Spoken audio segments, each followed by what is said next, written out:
A West Tennessee doctor with a history of dangerous activity now has another chapter that could have put patients at risk again. WRG investigator Stacey Jacobson looks into the system that allowed it to happen and finds out if it worked.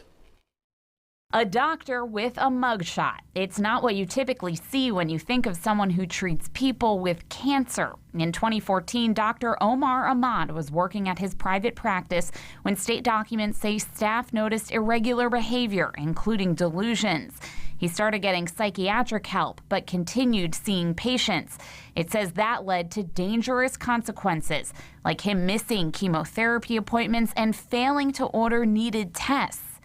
The Department of Health suspended Ahmad's license to practice, and a few months later, he started treatment through the Tennessee Medical Foundation. Our motto is saving lives and saving careers. Dr. Michael Barron is president of the Tennessee Medical Foundation, which operates the Physician Health Program, monitoring around 230 doctors like Omar Ahmad.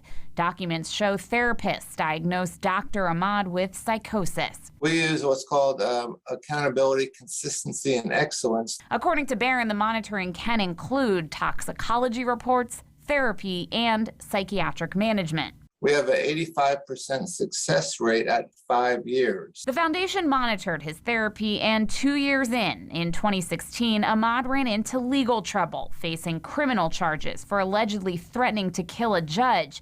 He pleaded not guilty by reason of insanity. Documents show Ahmad's participation in his medical monitoring continued and went well. So much so in 2020, the state gave him back his license. Ultimately, he did not succeed in this second chance. Earlier this year, records show he stopped attending appointments with his therapist and psychiatrist. We reached his brother on the phone, a doctor in Georgia, who told us Ahmad's providers reduced his medication dosage by too much, and he relapsed. He says his brother is a, quote, brilliant physician who is not well right now. In March of this year, the medical board suspended his brother's license again. Barron says this shows monitoring works to protect the public. As soon as they stop being compliant and stop seeing their psychiatrist or therapist, we will get that word back, and then we will notify the medical board that they're no longer compliant. Are they sometimes too lenient?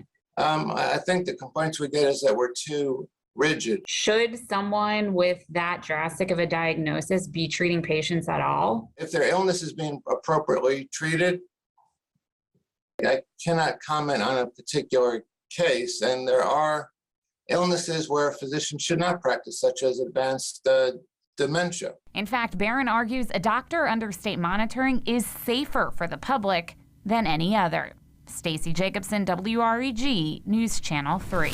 Now, we can tell you the state board is made up of doctors from all across Tennessee. We contacted them to ask if patients were put at risk in this case. Dr. Stephen Lloyd, who heads up the board, has so far not responded to our questions.